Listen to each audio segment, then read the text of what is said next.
Right.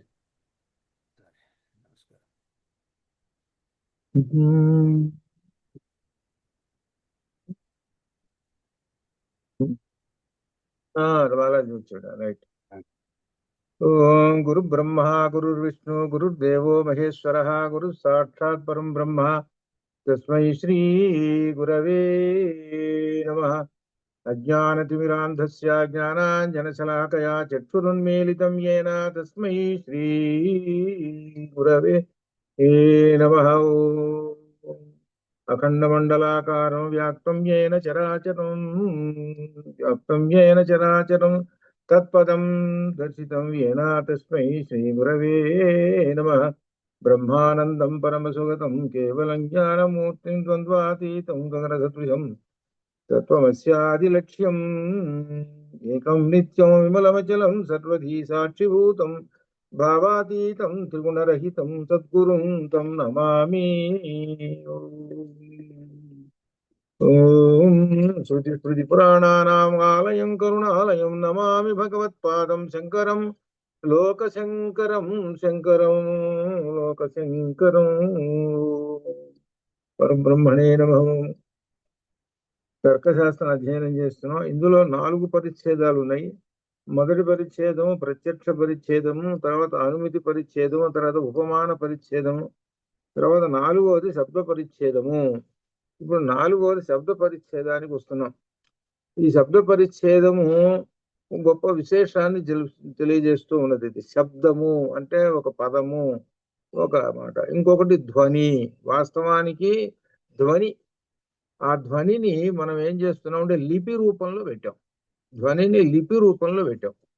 ఆ లిపి రూపం క్రమక్రమంగా ఒక రూపాన్ని ఫైనల్ గా పూర్తిగా సంపూర్ణ ఒక రూపాన్ని దాల్చుకున్నది. మొట్టమొదట లిపి శాస్త్రము రకరకములుగా ఉండేది. మనకు దీనిలో మాకు వ్యాకరణ శాస్త్రంలో వచ్చింది. లిపి శాస్త్రం ఎలా ఉంటుంది, ఇలా ఇలా రాసేవాళ్ళు, ఇలా అక్షరం, ఆ గుర్తులు అనమాట. ఆ గుర్తు దాని ప్రకారంగా ఆ సౌండ్ని కనుక్కోవటం అట్లా పెట్టేవాళ్ళు అనమాట. అలా పూర్వకాలం అలా ఉంది. అలా అలా వచ్చి క్రమక్రమంగా మార్పులు చెందుతూ వచ్చి తాళపత్ర గ్రంథాల్లోకి వచ్చేటప్పటికి కొన్ని అక్షరాలుగా ఇట్లా ఒక్కొక్క భాషకి ఒక్కొక్కటి. అంటే సౌండ్ అనగా ధ్వని వచ్చేటప్పటికి అందరూ ఒక రకంగానే పలుకుతారు, కానీ లిపి గుర్తు మాత్రం వేరు వేరులుగా ఉంటుంటాయి. అట్లా అనమాట. సంస్కృతం మనం తెలుగులో రాసుకొని చదువుతాం, వాళ్ళు అరవంలో రాసుకొని చదువుతారు. మొత్తం చివరికి శబ్దం ధ్వని వచ్చేది ఒకటే వస్తుంది ఇక్కడ. కాబట్టి ఈ ధ్వని అనేటువంటిది ఈ శబ్దాన్ని గురించి చెప్తున్నారు అనమాట ఇక్కడ. ఈ శబ్దం అనేటువంటిది ఏమిటంటే మన మనస్సులోని భావాన్ని ప్రకటిస్తూ ఉంటుంటుంది అని చెబుతున్నారు. మొట్టమొదట ఇప్పుడు జంతువులు పక్షులు కూడా వాటికి మాటలు అక్షరాలు రావు, కానీ వాటి ధ్వనిని చేస్తుంటాయి. ఒక్కొక్క చోట అవి దీన స్వరంతో మనం అర్థం చేసుకుంటుంటాం. అది అట్లా ఆ సౌండ్ని బట్టి అనమాట. అది కానీ మాటలు రావు వాటికి. కానీ మానవుడికి మాత్రమే ఏమిటంటే వాక్కు పెట్టాడు, అది విశేషం. చిన్నప్పుడు కూడా పిల్లవాడికి మొట్టమొదటి వాక్ ఎక్కడి నుంచి వస్తుంది, వాడు ఏడుపుతోటి మొదలు పెడతాడు. తర్వాత క్రమక్రమంగా వాక్కులు అంతా నేర్చుకొని ఇదంతా వచ్చింది వాడి పైకి. కాబట్టి ఆ శబ్దాన్ని గురించి మనం ఇప్పుడు అధ్యయనం చేస్తున్నాం ఇక్కడ. ఏమిటంటే ఈ శబ్దం అనేటువంటిది ఒక జ్యోతి. జ్యోతి అంటే వెలుగును ఇచ్చినటువంటిది శబ్ద జ్యోతి. ఇది ఈ శబ్ద జ్యోతిని ఆరాధించడము ఇది విశేషమైనది. ఈ శబ్ద జ్యోతి అనేటువంటిది నిజంగా ఇది గనక లేకపోతే ముల్లోకాల్లో కూడా అంధకార బంధురమే. అది శబ్దజ్యోతి లేకపోతే అంధకార బంధురమే అనగా అంతా కూడా చీకటిగానే ఉంటుంది అని చెబుతున్నాడు. శబ్దజ్యోతి, ఆ శబ్దాన్ని గురించి ఆలోచిస్తే అంత గొప్ప విశేషాలు మనకి కనపడుతూ ఉంటాయి అన్నమాట.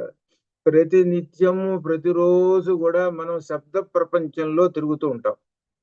బయటికి వెళ్ళామనుకోండి, జాగ్రత్త అవస్థలో ఉన్నాం అనుకోండి, జాగ్రత్త అవస్థ అంటే మన ఇంద్రియాలు పనిచేస్తుంటాయి పగటిపూట, అనగా మనం ఉద్యోగాలు చేయటం అంతా తిరుగుతున్నాం. దీని అన్నిటిని ఏమిటంటే మనకు శబ్ద జ్యోతి వలననే ఇదంతా మన కార్యక్రమాలన్నీ కూడా జరిగిపోతూ ఉంటుంటాయి. అది గొప్ప విశేషం తెలుసుకోవాలి.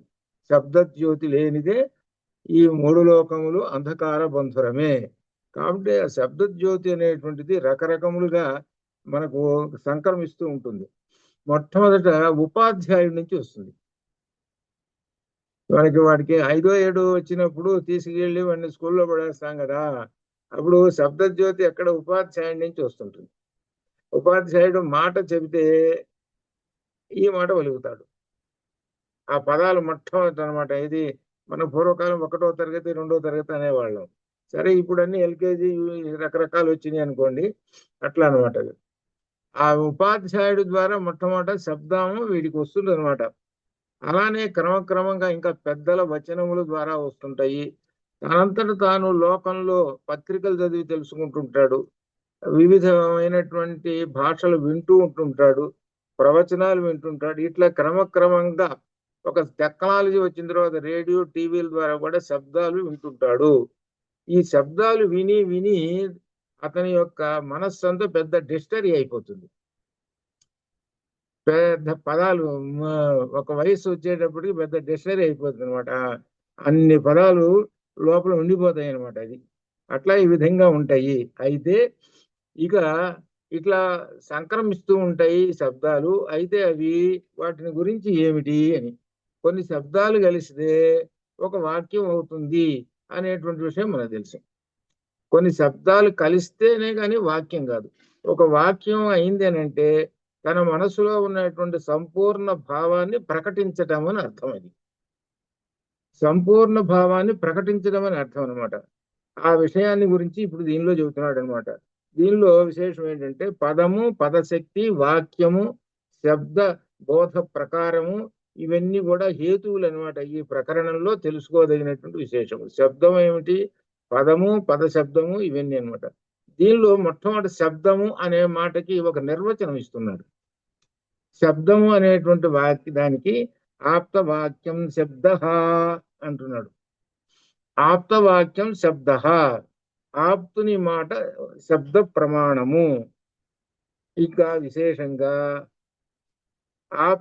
ఆపస్తు యథార్థ వక్త, ఉన్నది ఉన్నట్లుగా మాట్లాడేవాడు ఆప్తుడు అని చెబుతున్నాడు. ఉన్నది ఉన్నట్లుగా మాట్లాడేవాడు ఆప్తుడు. వాక్యం పద సమూహ యథా గాం ఆనయేతి. ఆప్తవాక్యం శబ్ద అంటే ఉన్నది ఉన్నట్లుగా మాట్లాడేటువంటి వాడు, దాన్ని ఆప్తవాక్యము అంటాడు. ఉన్నది ఉన్నట్లుగా అంటే ఒక వస్తువు ఉంటే ఆ వస్తువును చూసి వాడు ఇది పుస్తకము అన్నాడు, ఇది యథార్థం. అంతేగాని పుస్తకాన్ని చూసి ఇది రాయి మట్టి అండు. అంటే ఉన్నది ఉన్నట్టుగా చెప్తాడు, సత్యం చెప్తాడు ఉన్నది ఉన్నట్టుగా. దాన్ని ఆప్తుడు చెప్పేటువంటి ఇది ఒక వాక్యం అనమాట. అది ఆప్త వాక్యం శబ్ద అది అనమాట. అది ఉన్నది ఉన్నట్లుగా చెప్పేది. అది ఇక్కడ మొట్టమొదటి మనం తెలుస్తున్నటువంటి విశేషం. అది యథార్థ వక్త. యథార్థ వక్త, యథార్థము అని అంటే సత్యమును, వక్త చెప్పేటువంటి వాడు, సత్యాన్ని చెప్పేస్తుంటుంటాడు అని చెబుతున్నాడు. అట పదాలు కొన్ని కలిస్తే వాక్యం పద సమూహ, కొన్ని పదాలు కలిస్తే ఒక వాక్యం అయినది అని చెబుతున్నాడు. మనం సహజంగా మొట్టమొదటి మనం నేర్చుకునేటప్పుడు కర్త, కర్మ, క్రియ ఒక 3 పదాలు. ఈ మూడింటికి మనం ఏం చేస్తాడు, రాముడు అరణ్యములకు వెళ్ళాను అని చెబుతాడు. దానికి కర్త, కర్మ, క్రియలు, లేకపోతే రాముడు రావణుని చంపెను, ఇవన్నీ కొన్ని కొన్ని మనకి ఉదాహరణ వాక్యాలు చెబుతుంటారు. ఎట్లా అనమాట ఒక వాక్యం అనేటువంటి తయారవుతుంటుంది. అనగా ఏంటంటే కొన్ని పదాలు కలిస్తే ఒక వాక్యం ఏర్పడుతుంది. ఆ వాక్యం వలన ఒక భావం కలుగుతూ ఉంటుంటుంది అని చెప్తారు. అని చెబుతూ ఇక్కడ ఒక ఉదాహరణ చెబుతున్నాడు అనమాట. ఏమిటంటే ఉన్నది ఉన్నట్లుగా మాట్లాడేటువంటి వాడు. ఒక ఉదాహరణ, యథా గాం ఆన ఏతి. యథా ఏ విధంగానంటే గాం ఆనయ ఇతి. గాం అంటే అర్థం గోవును, ఆనయ తెమ్ము అని అన్నాడు ఒకడు. గోవును తెమ్ము అని అన్నాడు. గోవును తెమ్ము అనేటప్పటికి ఇక్కడ ఏమిటి అర్థం వస్తుంది, గోవును తీసుకురా అనేటప్పటికి అనేకమైన అర్థాల్లోకి వెళ్ళిపోతాడు. గోవును తీసుకురా అనేటప్పటికి ఆ విషయాన్ని ఇక్కడ చెబుతున్నాడు. ఈ పదాలు ఎట్లా ఏమిటని గురువు గారు ఏం చెప్పాడనంటే శిష్యుణ్ణి గాం ఆనయ అన్నాడు. గురువు గారు శిష్యుణ్ణి గాం ఆనయ అంటే ఆవును తీసుకురా అన్నాడు. అంతే ఆయన అన్నాడు. దానికి ఏం చెబుతున్నాడంటే శక్తం పదం అనగా ఈ పదమునకు శక్తి ఉన్నది, ఒక అర్థాన్ని బోధించేటువంటి శక్తి ఉన్నది. శక్తి ఉన్నది కాబట్టి వాడికి ఆ విషయం తెలుస్తుంది. ఒక్కొక్క పదానికి అర్థం అనేటువంటి ఉన్నది, అది శక్తి. దీన్ని ఏమన్నారంటే మనకు వాగర్ధావివ సంపృక్తౌ వాగర్ధ ప్రతిపత్తయే జగత పితరౌ వందే పార్వతీ పరమేశ్వరౌ. పదము ఒకటి, పదము యొక్క అర్థం అంటే శక్తి ఒకటి. అంటే వెలుగు ఉంటే నీడ ఉంటుంది అన్నట్లుగానే పదం ఉందంటే దానికి అర్థం ఉంటుంది. వీళ్ళిద్దరు ఎవరంటే పార్వతీ పరమేశ్వరులు అన్నారు. అనగా అన్నీ ఏంటనమాట, పార్వతీ పరమేశ్వరులు విడివిడిపోరు, ఎప్పుడు ఒకటిగానే ఉంటారు. వాళ్ళిద్దరు కలిస్తేనే ఒకటి. అంటే 1/2 1/2 కలిపితే ఒకటి. దీనిలో ఏమిటనంటే అయ్యవారు హల్లు అయితే అమ్మవారు అచ్చు అవుతుంది. అది స్వరాలు. మనకు ఈ అక్షరాలన్నీ కూడా కాక కాక అనేటువంటి 36 అక్షరాలు హల్లులు.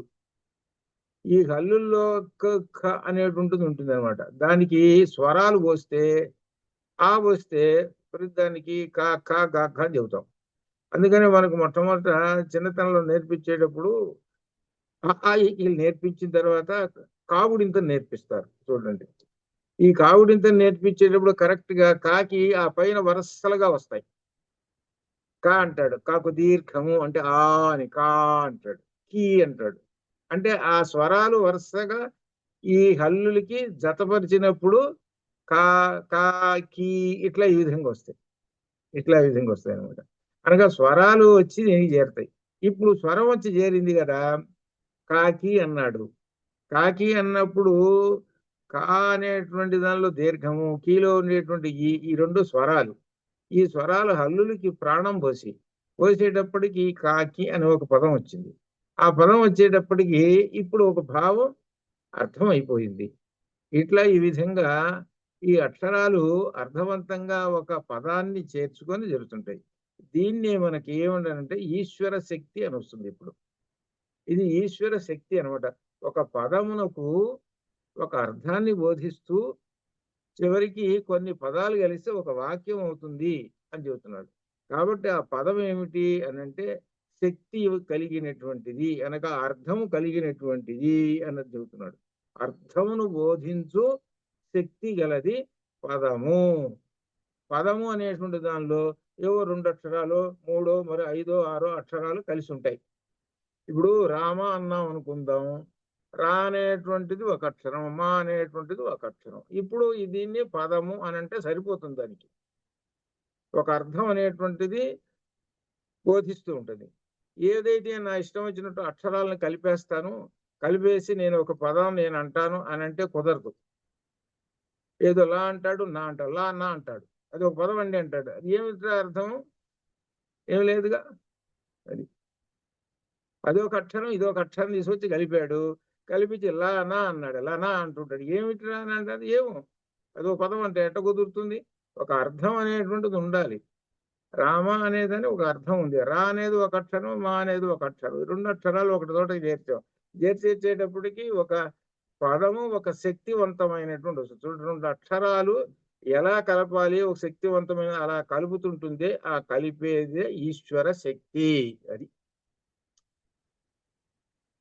అదే మనకు వాగర్ధావివ సంపృక్తో వాగర్ధ ప్రతిపత్తయే జగత పితరౌ వందే పార్వతీ పరమేశ్వరో అనేటువంటి దానిలో చెప్పేది. ఇక్కడ శక్తం పదం అస్మాత్ పదాత్ అయమర్థో బోద్ధవ్య ఇది ఈశ్వర సంకేత శక్తి. ఈశ్వర సంకేత, ఈశ్వరుని యొక్క సంకేతము, ఈశ్వరుని యొక్క శక్తి వలనే ఈ పదములు అనేటువంటిది ఏర్పడుతూ ఉన్నాయి. ఇదంతా ఈశ్వరేచ్ఛ అని చెప్పాడు. ఇక్కడ ఒక విశేషం మనం ఇంకొక దూరం తీసుకుపోతున్నారు. ఏమిటంటే అసలు ఈ పదాలన్నీ ఏర్పడటానికి మూలం అసలు ఎక్కడ ఉన్నది? మనం ఇందాక చెప్పుకున్నాం. ఏమిటంటే కొన్ని అక్షరాలు కలిపి ఒక పదం ఏర్పడుతుంది అని. రామ రామ అక్షరం పదం సరే కరెక్ట్ బాగానే ఉంది. ఈ అక్షరాలు ఎక్కడి నుంచి వచ్చినాయండి? సరే అ ఆ ఇ ఈ ఓ 50 అక్షరాలు చెబుతున్నాం. ఇవి ఎక్కడి నుంచి వచ్చినాయి? మూలంలోకి పోయి అక్కడ అడిగారు. అక్కడ అడిగితే అప్పుడు వ్యాకరణంలోకి పోతే అప్పుడు వచ్చింది. ఎక్కడి నుంచి వచ్చినాయి? ఈశ్వరుని వలన వచ్చినాయి అక్షరాలు. ఎక్కడ ఎట్లా అనేటువంటి దాన్ని వ్యాకరణం చదువుకునేటప్పుడు మొట్టమొదటి చెబుతాను. వ్యాకరణంలో ఏమిటనమాట, పాణిని మహర్షి ఆ ఈశ్వరుని గురించి తపస్సు చేస్తున్నాడు. ఆ తపస్సు చేస్తుంటే ఈశ్వరుడు వచ్చాడు. ఈశ్వరుడు వచ్చి తన యొక్క ఆ ఢక్కని ఒక 14 సార్లు అలా మోగించాడు. అలా మోగిస్తేటప్పటికి 14 ధ్వనులు వినపడ్డాయి. ఆ 14 ధ్వనులలో ఈ అ, ఆ, ఈ అక్షరాలన్నీ ఉన్నాయి. వాటినే మహేశ్వర సూత్రములు. మహేశ్వరాత్ ఆగతాని సూత్రాన్ని, మహేశ్వరు నుంచి వచ్చిన సూత్రములు 14 సూత్రములు. అయ్యున్ అరులు కేవోం గేవై చిలన్ గమగణనంజ భై గడదట్ కపచడతౌక పైసడసర్ అనే విధంగా మొత్తం ఆ అక్షరాలన్నీ కూడా దానిలోకి వచ్చేస్తాయి. అనగా ఆ సౌండ్ అలా వినపడది. ఆ ధ్వనిలో ఈ అక్షరాలన్నీ ఉన్నాయి. కాబట్టి ఈశ్వరుని యొక్క శక్తి అక్షరం అనేటువంటిది. అందుకనే అక్షరాన్ని ఏమన్నారంటే నాక్షరః అక్షరః. అక్షరము అంటే అర్థం ఏంటంటే నాశము లేనిది అని అర్థం అనమాట. ఈ సౌండ్ అనేటువంటి ధ్వని ఉన్నది, ఇది నాశము లేనటువంటిది. ఈ ధ్వని నాశం అనేటువంటి దేనికి ఉంది అని అంటే మన ఈ స్థావర జంగమాలు ఉన్నాయో వీటికి నాశనం ఉన్నది. కానీ నాశము లేనటువంటిది అక్షరము. ఆ అక్షరము ఏమిటయ్యానంటే ఓంకారం, ప్రణవం చివరికి అట్లా అనమాట. ఆ ఓంకారం అనే ప్రణవంలో నుంచి సమస్తమైనటువంటి శబ్దాలు అన్ని కూడా వేదాలు ఏమిటి మొత్తం సప్తకోటి మహామంత్రాల దగ్గర నుంచి అన్ని కూడా ఆ ప్రణవంలో నుంచి వచ్చేసినాయి. ఆ శబ్దంలో నుంచే వచ్చేసినాయి అన్ని కూడా అట్లా. ఇది అందుకని ఏమిటనమాట, అంత దూరం వెళ్ళిపోవాల్సి వస్తుంది. ఈ ఎక్కడి నుంచి వచ్చినాయి, ఈ అక్షరాలు ఎక్కడి నుంచి వచ్చినాయి? చివరికి మన సమాధానం ఈశ్వర శక్తి. ఆ ఈశ్వర శక్తి వలననే ఇంత శబ్ద ప్రపంచం ఏర్పడ్డది అని చెబుతున్నాడు అనమాట. కాబట్టి ఇంకా విశేషం చెబుతున్నాడు. కార్యకారణములు ఒక విశేషం చాందోగ్యోపనిషత్తులో, మనం చాందోగ్యోపనిషత్తులో చెప్పేటప్పుడు వస్తుందన్నమాట. ఏమిటనంటే ఈ సృష్టి అంతా కూడా ఎలా ఏర్పడ్డది ఏమిటనేటువంటిది ఒక విశేషమైనటువంటిది కూడా వచ్చి దానిలో ఒక విశేషమైనటువంటిది దీనిలో చెబుతున్నాడు. ఏమిటంటే తండ్రి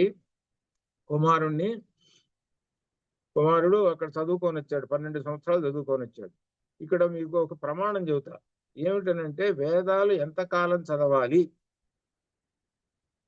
2 సంవత్సరాల, 3 సంవత్సరాల, 4 సంవత్సరాల, నాకు చదివినంతసేపు సంవత్సరాల అనేటువంటిది కాదు. ఒక ప్రమాణం అనేటువంటి వేదం చెప్పింది. ఏమిటంటే ప్రమాణము 12 సంవత్సరాలు చదవాలట.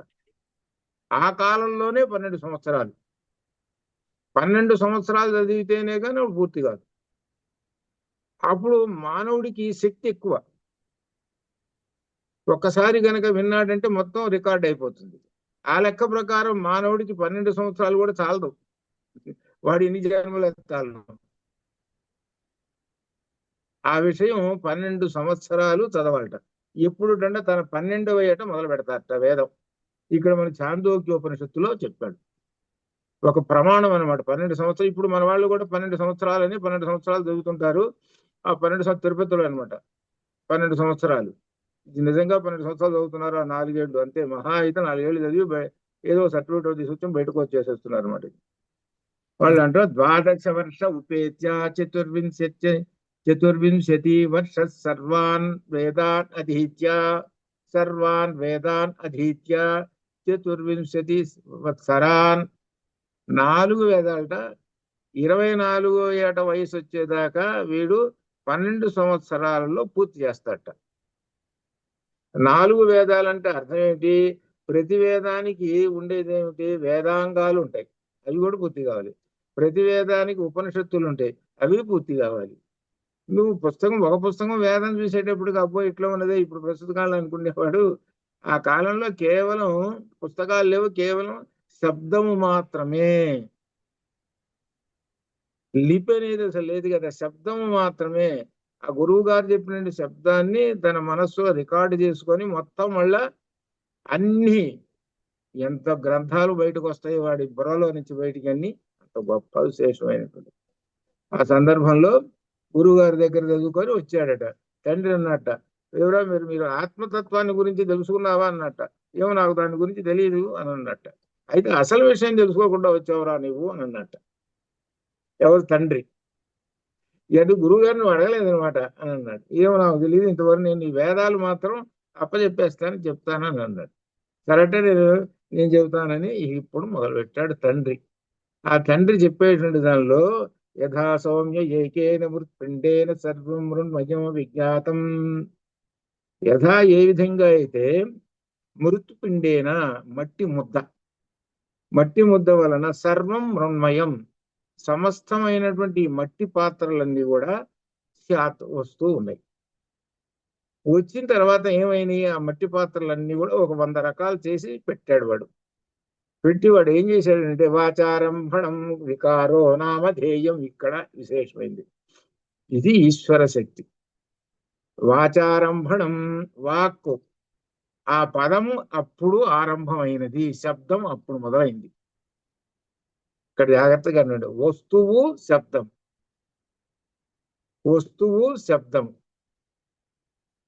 పాలు అన్నాము, అక్కడ ఒక వస్తువు కనపడదు. గ్లాసు అన్నాం, ఒక గ్లాసు ఒక వస్తువు కనపడదు. దానికి ఆ వస్తువుకి ఆ పదార్థానికి రెండుకి టచ్ అయిపోయింది. అలా తయారు చేసే శక్తిని ఈశ్వర శక్తి, ఈశ్వరుడు ప్రసాదించాడు మనకి. ప్రతి వస్తువు తయారు చేస్తున్నాడు ఈశ్వరుడు. తయారు చేసి అన్ని 100 రకాలు తయారు చేసి పెట్టి వాడిది కుండ, ఇది బాణ, మట్టి పాత్ర, చట్టి, రకరకాల ఎట్లయితే వస్తువుల పేర్లు కూడా పెట్టేశాడు. ఇది శబ్దం. ఈ శబ్దము ఆ వస్తువుకి ఆయనే పెట్టేశాడు. కుండ అన్నాడు. మనం తీసుకొచ్చి మనం కూడా ఒకడు మట్టి పాత్ర పెట్టామనుకో, ఇదేమిటంటే కుండ అండి అంటాం. ఆ కుండను చూసి మనం ఇది ఏదో పాత్ర వండుకుంటేదని అట్లా అటువంటి మాటలు అనం కదా. ఏ మాట అంటాం? కరెక్ట్ గా దానికి ఏ పేరైతే ఉన్నదో ఆ పేరే పలుస్తాం, రెండో పేరు ఉండదు. ఆ పేర్లు పెట్టింది ఎవరు? అది ఆ పేర్లు పెట్టింది ఎవరు? ప్రతి వస్తువుకి పేరు అనంటే కుమ్మరి బయటికి పేరు పెట్టాడని కనపడుతుంటాడు గాని ఆ కుమ్మరి ఎవరంటే, అందుకనే నమ్మక చౌకాల్లో కూడా వచ్చిందనమాట. కర్మారేభ్యో కులాలేభ్య అనేది. కులాలేభ్య, ఆ పరమాత్మ కులాలుడు, కుమ్మరివాడు. అనగా ఈ జగత్తంతా సృష్టిస్తూ అనేక వస్తువులన్నీ సృష్టిస్తూ ప్రతిదానికి ఒక పేరు పెట్టేశాడు ఆయన. ఆ పేరు పెట్టేసేసి ఆ పేరుతోటి మొత్తం ఈ జగత్ ప్రపంచం అంతా నడుస్తున్నది. అదే శబ్దజ్యోతి. ఆ పేర్లు ఉన్నాయే, నామాలు, అవి ఎక్కడి నుంచి వస్తున్నాయి? గురువు గారి దగ్గర నుంచి శిష్యుడికి వస్తున్నాయి. అంటే అర్థం ఏంటి? మనం స్కూల్లో చేర్పించేటప్పుడు పిల్లవాడిని ఆ మాస్టర్ ఏం చెబుతాడు? మొట్టమొదటి పదాలు నేర్పుతూ ఉంటుంటాడు. మీరు గుర్తుందో లేదు, ఎప్పుడో 1వ తరగతి పుస్తకం బొమ్మలు వేస్తాడు. అరక, పలక, కమల అని బొమ్మలు వేస్తుంటాడు. ఒక బొమ్మ కూడా చూపిస్తుంటాడు. పుస్తకము, కరెక్ట్ గా పుస్తకం బొమ్మ వేసి అక్కడ పుస్తకం చూపిస్తాడు. అంటే ఈ ఈ వస్తువుకి ఈ పదము, ఈ వస్తువుకి ఈ పదము, ఈ వస్తువుకి ఈ పదము అని బాల్యంలోనే ఒక శబ్ద ప్రపంచాన్ని వాడికి చూపించేస్తాడు. అట్లా ఉంటుంది అనమాట. అంటే ఏ మాత్రం ఒకదాని టచ్ కాదు, అది విశేషం. ఒకదానికి అసలు ఏమాత్రం సంబంధం లేదు. ఇటు పుస్తకము ఉన్నది, అటు ఇంకొక వస్తువు ఉంది, గ్లాసు ఉంది. పుస్తకాన్ని పుస్తకమే అంటాడు, గ్లాసును గ్లాసే అంటాడు. దీనికి దానికి పెట్టాడు. ఇట్లా ఈ శబ్దం అనేటువంటిది ఆ వస్తువుకి సరిపోయేటట్టు పెట్టాడు అనమాట. ఇది ఎట్లా అనమాట? ఈ పెట్టటంలో ఆ పరమాత్మ ఈశ్వర శక్తి కార్యకారణ సంబంధము. కార్యం అంటే వస్తువులు. ఈ వస్తువులన్నీ తయారు చేసి పెట్టాడు. తయారు చేసి పెట్టింది ఎవరు? కారణం ఎవరు అంటే పరమాత్మ. ఇది అనమాట. అది కాబట్టి ఈ శబ్ద ప్రపంచం అంతా కూడా ఆ పరమాత్మ నుంచే వస్తూ ఉన్నది అని చెబుతున్నాడు. ఈ శబ్ద ప్రపంచం అనేది చూస్తుంటే మనకు ఒక డిక్షనరీ. ఈ డిక్షనరీలో శబ్ద ప్రపంచం చూసుకోండి, ఎంత గొప్పగా ఉంటుంది శబ్ద ప్రపంచం. ఇది అనమాట. ఇది ఈ విధంగా నడుస్తున్నదే, దీని అంతటా ఈశ్వరేచ్ఛ అని ఒక మాట చెప్పేసేసాడు అనమాట. ఇది పదములను వినగానే అర్థ ఉపస్థితి, ఆయా అర్థముల స్మరణ కలుగుతూ ఉంటుంటుంది. అలా అర్థస్మరణ కలిగించు పదార్థ సంబంధమే పదశక్తి. ఒక పదములకు ఉండేటువంటి శక్తి, పదార్థ సంబంధమే పదశక్తి. ఆ పదములకు అంతటి శక్తి ఉంటున్నది అని చెబుతున్నాడు. ఏ విధంగా అంటే ఒక ఉపమానం చెబుతున్నాడు. ఈ సంబంధము వహ్నికి దాహకత్వ శక్తి వలె. వహ్ని అంటే అగ్ని, అగ్నికి దాహకత్వం అంటే వేడి. ఆ వేడి అనేటువంటి మాట తగులబెట్టేటువంటిది అన్నమాట, శక్తి అనమాట. ఇది వలె సహజము కాదు, కల్పితము సాంకేతికము అయినది. ఈ సంబంధం వహ్నికి దాహక శక్తి వలె సహజం కాదు. ఈ సంబంధం కల్పితము సాంకేతికము అయినటువంటిది. ఇది ఎలా ఉంటుందంటే అర్థస్మరణ అనేటువంటి కూడా పదార్థ సంబంధమే పదశక్తి. కొన్ని కొన్ని చోట్ల కరెక్ట్ గా ఆ పదానికి అదే అర్థం రాదు, అర్థాలు మారిపోతుంటాయి. అర్థాలు మారిపోతుంటాయి. కొన్ని సందర్భాల్లో ఒకటే పదాన్ని జనరల్ గా ఉపయోగిస్తారు, కానీ కొన్ని సందర్భాల్లో ఆ పదం వేరే అర్థాన్ని సూచిస్తుంటుంది. సందర్భం మారిపోయేటప్పటికీ అర్థము భావము అక్కడ మారిపోతుంటుంది. ఉదాహరణకి అన్నం తింటున్నాడు అనుకుందాం. ఇప్పుడు ఉదాహరణకి పూర్వకాలం నా చిన్నప్పుడు కూడా అంటుంటారు, ఆ మధ్యాహ్నం వచ్చేటప్పటికి తినేటప్పటికి కాస్త ఉప్పు వేయండి అని అంటుంటారు. అయ్యి రా, ఆ ఉప్పు అనకూడదురా అని అంటుంటారు. మరి ఉప్పు అనకపోతే ఎట్లా, మరి ఈ సందర్భంలో ఉప్పు అనకపోతే ఎట్లా అని మనకి సందేహం వస్తుంది. ఉప్పు అని అనకూడదుట. ఉప్పు అని అంటే తక్కువ గా మాట్లాడినట్టు అవుతుంది. ఉప్పు అనేటువంటిది ఉన్నది, ఒక వస్తువు అనేటువంటిది ఉన్నది. కానీ ఏమనాలట, సైంధవ లవణము లేక సైంధవ మానయ అన్నట్టు. సైంధవం ఆనయ అనాలట ఎప్పుడు అన్నం తినేటప్పుడు. సైంధవం ఆనయ, ఆనయ తెమ్ము. సైంధవం అని అంటే సైంధవ లవణం. సైంధవ లవణం తెలిసిందే కదా అని అర్థం. అన్నం తినేటప్పుడు అన్నాడు. సరే విన్నాడు వాడు. వాడు విని వాడికి ఈ భాష వాడికి సరిగ్గా చదువుకోవాలి, నానార్థాలు ఇటువంటివి ఏమి తెలుసుకోవాలా. వాడు ఏం అర్థం చేసుకున్నాడంటే సైంధవము అని అంటే అర్థము ఈ గుర్రం. ఇంకొక అర్థం గుర్రం అంటే సైంధవం అని అంటే గుర్రం అని ఎట్లంటే సింధు దేశములో పుట్టినటువంటిది విశేషమైన ఒక జంతువు సింధు దేశం.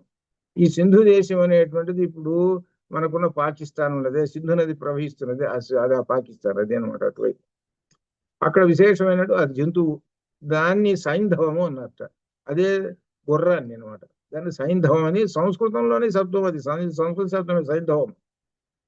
సరే సైంధవం అంటే గుర్రం అని వాడు అర్థం చేసుకున్నాడు. అన్నం తింటున్నాడు, వీడు అనుకుంటున్నా గుర్రాన్ని తీసుకురా అన్నాడు. ఇదేమిటో గుర్రాన్ని తీసుకురా అంటే ఆనందమే గుర్రం ఎక్కిపోతాడు కావాలా, ఏమన్నా గుర్రం నిజంగా గుర్రాన్ని పట్టుకొచ్చాడు వాడు. వాడు గుర్రాన్ని పట్టుకొచ్చి నిలబెట్టాడు వాడు అక్కడ. సైంధవమానయ్య అన్నారుగా, గుర్రాన్ని పట్టుకొచ్చానండి అన్నట్ట. అన్నం అయిపోయిందా తింటాం, అది కాదురా, సైంధవం అని అంటే ఇదిరా, సాల్ట్ రా, ఇది సైంధవ లవణం రా. ఇక్కడ అర్థము రెండో అర్థం వస్తుందిరా, సందర్భాన్ని బట్టి అర్థం చేసుకోవాలిరా ఇది. ఇప్పుడు ఏమైంది, ఈ పదాలకు ఉన్నటువంటి ఈ శక్తి నానార్థముల యొక్క శక్తి వలన ఆయా సందర్భాలను బట్టి రకరకాల దారుల్లోకి వెళ్ళిపోతాయి. అట్లనమాట. అందుకని పూర్వకాలం నాకు ఇప్పుడు ఇప్పుడు కూడా సైంధవము అని అంటుంటారు. అన్నం తినేటప్పుడు ఉప్పు కావాలనుకో, అయా సైంధవం అంటుంటారు. ఉప్పు అనే మాట అనకూడతా. ఉప్పు అనే మాట అనేది ఎవరంటే చదువుకోని వాళ్ళు, ఇది బాగా గ్రామ్యంలో ఉన్నటువంటి వాళ్ళు అంటారట ఉప్పు అనేటువంటి ఆ పదం. ఈ సంస్కృత శబ్దాలు కాస్త ఆచరణగా ఉన్నటువంటి వాళ్ళు సైంధవము అంటారు. అది అనమాట ఇది. ఆ విషయం కూడా దీనిలోకి వస్తున్నది. ఇది ఇప్పుడు ఇక వరుసగా చెప్పుకుంటూ వస్తున్నాడు. వాక్యానికి ఉండాల్సిన లక్షణాలు ఏమిటి అని అర్థం. దీనిలో ఇది మనకు సూత్రం వస్తున్నది. ఆకాంక్ష, యోగ్యత, సన్నిధిశ్చ, వాక్యార్థ జ్ఞాన హేతు. ఇవి లక్షణాలు. ఆకాంక్ష, యోగ్యత, సన్నిధిశ్చ, వాక్యార్థ జ్ఞాన హేతు. ఇది సూత్రం, ఇది సెంటెన్స్. వాక్యానికి ఉన్నటువంటి లక్షణం చెప్పమంటే ఇది. ఏమిటి లక్షణాలు అంటే ఆకాంక్ష ఒకటి, యోగ్యత 2, సన్నిధి 3. ఇవి వాక్యంలోని పదములకు వాటి అర్థములకు తప్పక ఉండాల్సిన లక్షణాలు. ఈ 3 లక్షణాలు వాక్యానికి ఉంటే అది సంపూర్ణ వాక్యము అని చెబుతున్నాడు. వాక్యానికి ఉండాల్సిన లక్షణాలు అనమాట. వీటి జ్ఞానం ఒక వాక్యం వలన పూర్ణ అర్థము బోధ అవుతూ ఉంటుంటుంది. ఇది అర్థం అనమాట. రాముడు అడవికి వెళ్ళాను అని అన్నాడు అనుకోండి. అనేటప్పుడు వెళ్ళనే ఎందుకు అని అంటాడు. ఎందుకు అంటాడు వినేవాడు. ఎందుకు అంటాడు. ఎందుకు అని అంటే అరణ్యవాస నిమిత్తం కోసం వెళ్ళాడు. మళ్ళీ ఎందుకు, మళ్ళీ ప్రశ్నేస్తాడు. మళ్ళీ ప్రశ్నేసి చివరికి ఆ సమాధానం రాబట్టుకుంటాడు. ఆహో ఇదా సంగతి, అందుకు వెళ్ళాడు అడవికి, ఇదా విషయం. ఇట్లా ఈ విధంగా ఆ వాక్యము, ఒక వాక్యం అంటే దాని యొక్క సంపూర్ణమైనటువంటి భావాన్ని వ్యక్తపరిచేటట్టుగా ఉండాలి. అందుకనే వాక్యాలలో సింపుల్ సెంటెన్సెస్ మీ ఇంగ్లీష్లో అంటుంటారు, ఇట్లా అనమాట. సామాన్య వాక్యములు, సంశ్లిష్ట వాక్యములు, మహావాక్యములు అని ఉన్నాయి దీనిలో సంస్కృతి. మీరు ఇంగ్లీష్లో ఇట్లా ఉపయోగిస్తుంటారు అనమాట. అంటే ఏంటనమాట, మహావాక్యంలో చాలా అర్థం అంతా ఇమిడ్చి పెట్టేసేసాడు మహావాక్యంలో. అవే మనకు వేదంలో ఈ ఉపనిషత్తుల్లో మహావాక్యాలు 4 వచ్చినాయి. అవి చూస్తుంటే ఎలా ఉన్నాయి, ఏమిటండి, తత్వమసి మహావాక్యం అన్నారు. ఏమిటి తత్వం అసి అన్నారు, ఇది మహావాక్యం. అసలు వాక్యానికి మీరు లక్షణాలు ఏం చెప్పారు అండి, పూర్తిగా అర్థం రావాలి ఇదంతా అన్నారు కదా, దీనిలో ఏం కనపడటం లేదే, అది అంతే అని అంటే అప్పుడు విశేషం ఏంటంటే ఈ తత్వమసి అనేటువంటి ఈ వాక్యాన్ని, చిన్న వాక్యాన్ని ఎలాబొరేట్ అంటారు చూసారు, విపులంగా చెయ్యండి, అప్పుడు మహావాక్యం అయిపోతుంది. ఎన్ని వాక్యాలు కలిస్తే ఈ చిన్న వాక్యం తయారైందయ్యా ఇది, అందుకని ఇది మహావాక్యం అన్నారు. ఆ తత్వమసిని అర్థం చేసుకోవాలంటే మనం ఒక 10 ఎపిసోడ్లు అన్నా చెప్పుకోవాలి. ఆ ఎపిసోడ్ల యొక్క ఆ తాత్పర్యం అంతా కూడా ఒక టాబ్లెట్ రూపంలో తత్వమసి వచ్చేసింది. అందువలన దాన్ని మహావాక్యం అన్నారట. ఇక్కడ చెబుతున్నది ఏంటంటే సహజంగా వాక్యానికి ఉన్న లక్షణాలు చెబుతున్నారనమాట. ఆకాంక్ష, యోగ్యత, సన్నిధి అనేటువంటిది ఉండాలి అని చెబుతున్నారు. ఏ ఒక్కటి లేకపోయినా అది వాక్యం కాదు అని చెబుతున్నాడు. ఆకాంక్ష అంటే అనగా ఎందుకు, ఏమిటి మొదలగు జిజ్ఞాస. జిజ్ఞాస అంటే ఆసక్తి, తెలుసుకోవాలనేటువంటి ఆసక్తి ఉంటుంది. వాక్యంలోని ప్రతిపదము ఈ ఆకాంక్షను తీర్చు అర్థములను బోధించున్నదై ఉండాలి. ఇక్కడ విశేషం, ఒక పదము పక్కన ఏ పదము లేకుంటే అభిమతార్థము బోధింపదాలదో ఆ పదమును ఆ ప్రక్కన్న పదముతో ఆకాంక్ష ఉన్నదని నిర్ధారణ. ఒక పదం మొదలు పెట్టాడు. ఇప్పుడు ఏమిటనమాట, మనం తెలుసుకున్నటువంటి మాటలో రాముడు అన్నాడు, ఆగాడు, ఆగిపోయినాడు, ఇంకా రెండో మాట పలకటలేదు వీడు. తర్వాత అడవి అన్నాడు. ఏంటి రాముడు ఏంటి, అడవి ఏంటి, రెండు నామవాచక శబ్దాలు. ఇప్పుడు ఏం చేశాడు, అడవి అనేది దానికి విభక్తి చేర్చాడు, షష్ఠీ విభక్తి చేర్చాడు. రాముడు అడవికి అనేటప్పటికి వీడికి తర్వాత క్రియాపదం అనేటువంటిది వాడు ఎదుటివాడు ఏమిటి చెప్పు, రాముడు అడవికి ఏం చేశాడు ఏంటి అని ప్రశ్న వేస్తాడు కదా. వెళ్ళెను అనేటువంటి క్రియాపదం చేర్చాడు. ఈ క్రియాపదం చేర్చేటప్పుడు ఒక అర్థం అనేటువంటిది వాడికి వచ్చేసింది, తెలిసిందనమాట. ఆ తర్వాత ఇక నెమ్మదిగా ఒక్క ప్రశ్న వేస్తుంటాడు. ఆ ప్రశ్నతోటి ఆ కారణాలన్నీ కూడా బయటికి వస్తూ ఉంటుంటాయి. ఆ విషయాన్ని ఇక్కడ చెబుతున్నాడు. ఏమిటంటే ఇక్కడ వ్యతిరేక ముఖముగా ఆకాంక్షకు లక్షణము. ఇక్కడ విశేషం ఏంటంటే ఆ పదమునకు ఆ ప్రక్కనున్న పదముతో ఆకాంక్ష ఉన్నదని నిర్ధారణ అవుతుంటుంది. ఇది వ్యతిరేక ముఖముగా ఆకాంక్షకు లక్షణము. ఏ ఒక్క పదము సంపూర్ణార్థమును తెలుపదాలదు. అనగా అర్థం ఏంటనమాట, ఒక్క పదాన్ని అక్కడ పెట్టేస్తే సంపూర్ణమైన వాక్యము తెలియదు. కాబట్టి వ్యతిరేకం దీనిలో ఉంటుంది. నువ్వు ఒక్క మాట గనక అంటే ఆ వాక్యం యొక్క అర్థం రాదు అని చెబుతున్నాడు. వాక్యం యొక్క అర్థం రాదు. ఉదాహరణకి గాం ఆనయ అన్నాడు. గాం అంటే ఆవును, ఆనయ తెమ్ము, గోవును తెమ్ము అను వాక్యమును, గోవును అను పదమును, ఈ పదము ప్రక్కన తెమ్ము అనేటువంటి ఒక క్రియాపదం, ఆ క్రియాపదము అను పదము ఉన్నది అన్నప్పుడు వాడికి తెలిసింది. మొట్టమొదటి ఏమన్నాడంటే ఆయన గురువు గారు గాం అన్నాడు, అంతే, ఇంకేమనలేదు.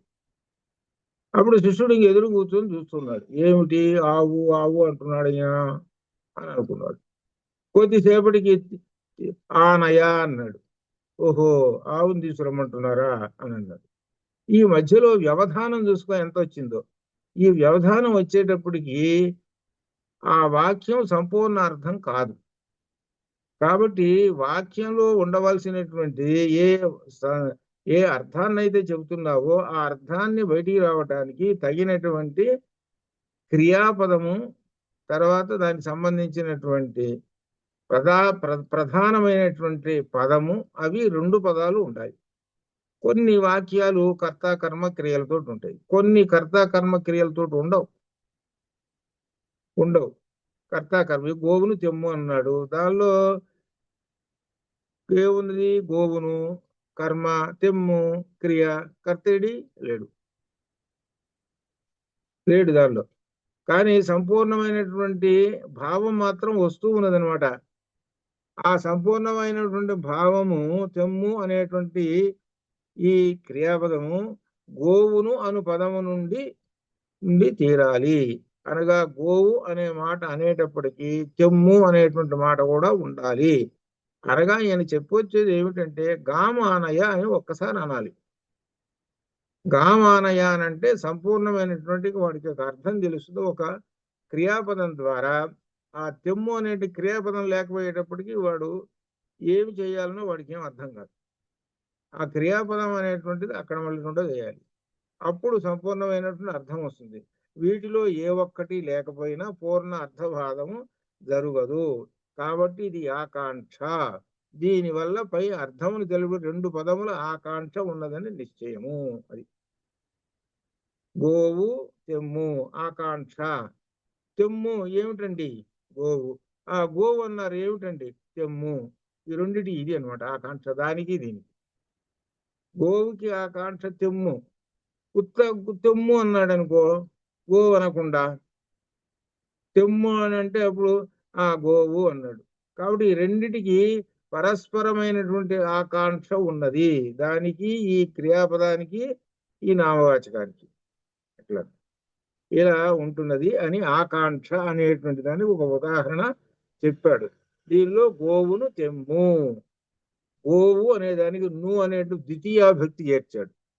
ఒక విశేషం ఏమిటంటే విభక్తులు లేనిదే వాక్యం పూర్తి కాదు. విభక్తులు లేనిదే వాక్యం పూర్తి కాదు. విభక్తి విశేషణ భక్తి అనగా భక్తి ఈ పదములకు ఒక పదానికి ఏం చేస్తుంది అనమాట, కలుపుతూ ఉంటుంటుంది. ఈ పదములకు ఎప్పుడు భక్తిపూర్వకంగా ఉంటుంది. మన దేవుడి దగ్గర భక్తిపూర్వకంగా ఎలా అయితే ఉంటామో అలానే ఈ విభక్తులు ఉన్నాయే, డూములు, ప్రథమాభక్తి, ఈ విధంగా చదువుకున్నాం కదా. ఈ అక్షరాలు ఆ పదానికి చేరి అంటుకొని అట్టనే ఉంటాయి. ఈ పదాలు ఈ అక్షరాలు చేరి అట్టనే అంటుకొని విడగొట్టవని ఉండవు. అంటే ఆ భక్తిపూర్వకంగా మనం ఎట్టయితే దేవునికి భక్తిపూర్వకంగా అంటుకొని ఉంటామో అట్లనే, ఉదాహరణకి డూమూవులు, డు ఉందనుకో, రామ అనే సంస్కృత శబ్దం ఉంది, దాన్ని డు చేరుస్తారు, రాముడు అంటే సరిపోయింది. అట్లా అప్పుడు తెలుగు శబ్దం అయిపోయింది. అడవికి, అడవి అనేది నామవాచకం, కి అనేటువంటిది ఏమిటనమాట, షష్ఠీ విభక్తి, దాన్ని వచ్చి చేయించాము. తర్వాత క్రియాపదాలు, ఇట్లా ఈ విధంగా. కాబట్టి ఇవేమిటనమాట, మనకి ఈ వాక్యానికి అర్థం రావటం కోసం ఇవి భక్తిపూర్వకంగా ఎప్పుడు అంటుకొని ఉంటుంటాయి. అందుకని వీటిని విభక్తులు అని పేరు పెట్టారు. ఇంగ్లీష్ లో మీకు కేస్ అనేది వస్తుంది కదా, కేస్ అని అంటారు కదా ఇంగ్లీష్ లో. చూడండి, మరి ఇంగ్లీష్ లో కేస్ అంటారు కదా, ఈ కేస్ అనే మాట మళ్ళీ ఆ కేసుని తీసుకొచ్చి మళ్ళీ తెలుగులో కలుపుకొని అయ్యా నీ మీద కేసు పెట్టారయ్యా అంటారు. చూసుకోండి ఎట్లా వస్తుందో. మరి అదే మాటను విభక్తిని తీసుకున్నారనుకో, అయ్యా నీ మీద విభక్తి పెట్టారయ్యా అంటారా? లేదు కదా. అప్పుడు ఆ పదం చూసుకోండి మరి ఎట్లా ఉంటుందో. ఆ పదాన్ని ఇంగ్లీష్ పదాన్ని తీసుకొచ్చి మన తెలుగు పదానికి టచ్ చేసుకున్నారు. ఎందుకనంటే వాళ్ళు అట్లా భావంగా అట్లా ఇంగ్లీష్ వాళ్ళు అట్లా చెప్పారు. సంస్కృత శబ్దానికి విభక్తి శబ్దానికి కేసులు పేరు పెట్టుకొని చెప్పుకుంటూ వచ్చారు. అట్లే ప్రిఫిక్స్ సఫిక్స్లు ఈ విధంగా కూడా కొన్ని చోట్ల చూశాను. ప్రిఫిక్స్ అంటే ప్రిఫిక్స్ గా ఉండాలి కదా, సఫిక్స్ అంటే సఫిక్స్ గా ఉండాలి కదా. కానీ ఇంగ్లీష్ లో ఉన్నటువంటి వాడిని తెలుగులో చూస్తుంటే కొన్ని అర్థాల్లో ఉండేటప్పటికి వాళ్ళు అనుకూలం కోసం పెట్టుకున్నారు. వాస్తవానికి ప్రిఫిక్స్ సఫిక్స్ ఇంగ్లీష్ పదాలు అనుకోండి. మరి సంస్కృతంలో ఎట్లా ఉంటుంది ప్రిఫిక్స్లు? ఉపసర్గ క్రియా యోగి, ఇది వ్యాకరణంలో ఉన్నటువంటి సూత్రం అన్నమాట. ఉపసర్గలు 22 ఉపసర్గలు, వాటిని క్రియలతోటి కలిపినప్పుడు అప్పుడు వాటికి విశేషమైన అర్థాలు వస్తాయి అని చెప్పాడు. స్వదేశం, స్వదేశము, విదేశము, విదేశము, హారము, సంహారము, హారము, ఆహారము, ఇట్లా అట్లా అనమాట. అనమాట అట్లా అర్థాలు సంస్కృత శబ్దంలో ఒక విధానంగా ఏర్పడుతుంటే, ఒక రూల్ ప్రకారంగా ఒక విధానం ఉంటుంది సంస్కృతంలో. మిగిలిన భాషల్లో అట్లా ఉండదు. వాళ్ళకి అర్థాన్ని వాళ్ళు మొత్తం మీద ఎలహోల నేను నెట్టుకొని పోతే సరిపోతుంది. అర్థం అయితే చాలు మొత్తం మీద, అంతే, ఇంకేం లేదు. అంటే విశేషమైనటువంటి అర్థాన్ని తీసుకురావాలంటే కష్టం దానిలో. అందుకని మీ సంస్కృతి, మీ తెలుగు బాగా, ఇంగ్లీష్ బాగా వచ్చు కాబట్టి మీరు ఇంగ్లీష్లో ఎతకండి ఎక్కడైనా సరే. ఒక పదం చెబుతాను, లేదు వాళ్ళకి. ఏమిటో తెలిసిన ఆ పదం ధర్మము వెతకండి. ఇంగ్లీష్ డిక్షనరీ కాదు, ఎవరినైనా అడగండి ఇంగ్లీష్. ఏమంటే ధర్మము అని ఉన్నదంటే మీ ఇంగ్లీష్లో సమానమైన అర్థం చెప్పండి. సత్యము సమానమైన అర్థం చెప్పండి. సత్యము అంటే ఆ ట్రూత్ అండి. ఆ ట్రూత్ అనే మాట మరి వీటికి ఇక్కడ పిల్లలు ఉపయోగిస్తున్నారు. ట్రూ ఆర్ ఫాల్స్ చెప్పండి రా, ఇది ట్రూ ఆ ఫాల్సా? సత్యం అనే పదం ఎంతటి గొప్ప పదం అని, పరమాత్మకు సంబంధించిన పదాన్ని తీసుకొచ్చి పిల్లల దగ్గర ట్రూ ఆర్ ఫాల్స్ అక్కడ కూడా పెడుతున్నావుగా నువ్వు. కాబట్టి నువ్వు సత్యం అనే పదాన్ని సరైనటువంటి పదం నీకు నీ భాషలో లేదు. అందుకనే సంస్కృత శబ్దముల యొక్క విశేషమైనటువంటి శక్తి మొత్తం ఈ శబ్ద ప్రపంచం అంతా ఆ సంస్కృత శబ్దాల్లోనే ఉంది. మిగిలినటువంటి భాషలు కూడా అన్ని కూడా ఉపభాషలు. అవన్నీ ఉపభాషలు అంటే చిన్న చిన్న వాటిలో నుంచి పరిణామం చెందు కొన్ని కొన్ని శబ్దాలు తీసుకొని దాంతో లింక్ లాంగ్వేజ్, చివరికి ఇంగ్లీష్ అనేది లింక్ లాంగ్వేజ్ అన్నారు. ఆ లింక్ లాంగ్వేజ్ ని అందరు నేర్చుకొని పరిపరి విధాలైనటువంటి వాళ్ళు ఉంటారు కాబట్టి లింక్ లాంగ్వేజ్ ని ఉపయోగిస్తుంటారు అట్లా అనమాట. కానీ ఒరిజినల్ గా తెలుసుకోవాలంటే సంస్కృత భాషలో ఉన్నటువంటి తెలుసుకున్నప్పుడే అర్థమవుతుంది, లేకపోతే అర్థం కాదు అని ఇంతవరకు చెబుతున్నాడు అనమాట. ఇకపోతే ఇప్పుడు ఆకాంక్ష చెప్పుకున్నాం. గోవును తెమ్ము అనే దానికి ఒకదానికి ఆకాంక్ష ఉన్నది. తర్వాత యోగ్యత, ఆకాంక్ష తర్వాత యోగ్యత రెండోది. అర్థబాధో యోగ్యత, వాక్యములోని పదముల అర్థములు ఒకదానితో మరొకటి అన్వయించుకొనుటకు అనువైనదిగా ఉండాలి. ఒక పదం దానికి దీనికి అన్వయించుకోవడానికి సరిగ్గా ఉండాలి. అలా లేకపోకుండా వ్యతిరేకంగా ఉంటే వాక్యం కాదు. బెల్లము తీయగా ఉండును, కరెక్ట్ వాక్యం. దాన్ని బెల్లము చేదుగా ఉండును, వాక్యమే. అది వాక్యమే, ఇది వాక్యమే. అలానే రాముడు ధర్మాత్ముడు, వాక్యమే. రాముడు అధర్మాత్ముడు, మరి ఇక్కడ చెప్పండి, ఇది ఇక్కడ విశేషం. కాబట్టి శబ్దానికి తగినటువంటి యోగ్యత ఉండాలి. అర్థానికి ఆ అర్థము ఈ అర్థము రెండు సరిపోవాలి. అర్థానికి బెల్లము తీపి రెండు సరిపోయిందండి. బెల్లం తీయగా ఉండును, తేనె తీయగా ఉండును, రాముడు ధర్మాత్ముడు, ఇవన్నీ పదాలు ఒకదానికి అర్థము సరిగ్గా సరిపోయేటట్టుగా ఉంటుంది కాబట్టి యోగ్యత ఉన్నది. అలా యోగ్యతగా లేకపోతే బాధిస్తూ ఉంటుంటాయి. అవి ఆ పదాలు బాధిస్తూ ఉంటుంటాయి అనమాట. దానివల్ల ఏమిటి వ్యతిరేకార్థాలు వస్తుంటాయి. చెప్పదలుచుకున్నటువంటి వాటికి అన్నిటి కూడా వ్యతిరేకాలు వస్తాయి. కాబట్టి మనం చెప్పేటప్పుడు, మన వాక్యాలు చెప్పేటప్పుడు ఒక పదానికి మధ్య విశేషమైనటువంటి సంబంధ శక్తి ఉంటేనే ఇది అర్థం. అట్లా సముద్ర తరంగములు అన్నాం, బాగానే ఉంది. సముద్ర తరంగములు, ఆ సముద్రానికి తరంగాలకి సరిపోయింది. సముద్ర తరంగములు అట్లా అనమాట. ఇట్లా ఈ విధంగా ఆ శబ్దానికి వాటికి సరిపోవాలి. ఆ శబ్దాలకి సముద్రం అనేది ఒక శబ్దము, తరంగం అనేటువంటిది ఇంకో శబ్దం. ఆ రెండింటిని తీసుకొచ్చి అటాచ్ చేసాం. అటాచ్ చేసినప్పుడు కరెక్ట్ గా దానికి తగ్గట్టుగా వస్తువు కూడా కనపడుతుంది. మన సముద్ర ఒడ్డున ఉన్నామని కూడా తరంగాలు కనపడుతుంటాయి. అదేమిటి? సముద్రం. సముద్రం యొక్క తరంగములు సరిపోయింది అక్కడ. అలా ఒకదానికి ఒకదానికి బాధించకుండా దాన్ని సరిపోవాలి అని చెబుతున్నారు. ఇది మనకు విశేషం. ఇవన్నీ ఎప్పుడు వస్తాయి అంటే మీరు ఒక రచన చేసేటప్పుడు వస్తాయి. ఒక రచన గనక మీరు మీకు వచ్చినటువంటి భాషనే, మీకు వచ్చిన కథనే, రామాయణం కథ వచ్చు అనుకోండి, లేదా సుందరకాండ కథ వచ్చు అనుకోండి, తెలుగులో రాయటం అనేటివి మొదలు పెట్టండి. ఇక అప్పుడు వస్తాయి మీకు యొక్క అనుభవాలన్నీ అప్పుడు బయటపడతాయి. భావం లోపల ఉంటున్నది, భావం లోపల ఉంటున్నది. ఆ పదం వచ్చి అక్కడ పడాలి. ఆ పదం వచ్చి దానికి సంబంధించి పదం వచ్చి పడాలి. ఆ పడి కరెక్ట్ గా దాన్ని ఉండాలి. ఉంటేనే అప్పుడు ఆ అర్థం వచ్చేటువంటిది అనమాట. అందువలన మనం చదువుతూ ఉంటాం పుస్తకం, అర్థం అవుతూ ఉంటుంది. ఏదో రామాయణం ఉంది పుస్తకం చదువుతుంది, అర్థమైంది, ఆ బాగానే ఉందండి, సరే పక్కన పెట్టాం.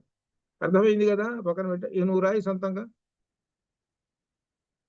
నువ్వు ఇప్పుడు సొంతంగా రాయి. ఆ సొంతంగా రాస్తే అప్పుడు ఆ శబ్దజాలం యొక్క మహిమ ఏమిటో అప్పుడు బయటపడుతుంది. అప్పుడు నీకు తెలుస్తుంది శబ్దం యొక్క గొప్ప విశేషం. నీవు ఎప్పుడైతే రచన చేస్తావో అప్పుడు శబ్దం యొక్క విశేషం. అందుకని మేము రాసేటప్పుడు మాకు అనుభవాలు కాబట్టి చెబుతుంటాం. వెనక్కి పోయి మళ్ళీ చూస్తాం, ఎక్కడన్నా పునరుక్తి దోషం ఉన్నదా, ఎక్కడైనా సర్వనామ శబ్దం ఉపయోగించామా లేదా, ఎక్కడ సర్వనామ శబ్దం ఉపయోగించాము, ఎక్కడ విభక్తి చేసాము, మళ్ళీ చదువుకొని ఎక్కడ అంటే మళ్ళీ సరి చేసుకొని వెళ్ళిపోతుంటాం. ఆ వెళ్ళిపోతుంటే అప్పుడు సరైనటువంటి, అందుకనే ఓ రచన చేస్తున్నారంటే ఓ కవి గారు కానీ ఎవరైనా సరే, ఆయన ఎంతటి మేధాశక్తితోటి రాశాడో అదంతా విశేషము మళ్ళీ ఎవరికి తెలుస్తుంది? అటువంటి వాడికే తెలుస్తుంది. మిగిలిన వాళ్ళు ఊరికే ఉన్నట్టు చదువుకునేటువంటి వాళ్ళు ఉన్నారు, అర్థమైందండి, బాగానే ఉందండి అని అంటారు. కానీ అక్కడ ఉన్న శ్రమ ఏంటో, ఎట్లా విశేషమో అది గమనించలేరు. అది అదనమాట.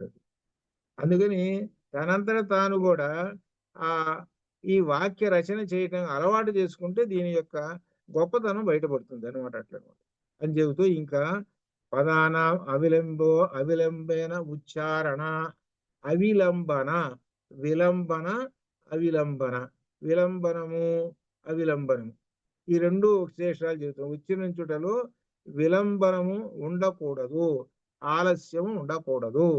పదాలను ఉచ్చరించేటప్పుడు అలా ఉచ్చరిస్తు ఆ ఆలస్యం లేకుండా ఉచ్చరిస్తేనే సన్నిధి. ఇది మూడో లక్షణం.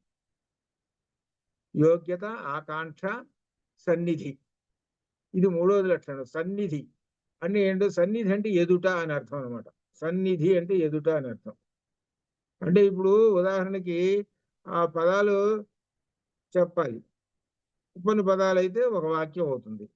వీడేం చేశాడు, ఓ పదం చెప్పాడు, ఆగాడు. ఆగిపోయేటప్పటికి ఆగి ఎంతసేపు తీసుకున్నాడు, ఏదో 10 సెకండ్లో 20 సెకండ్లో తీసుకున్నాడు.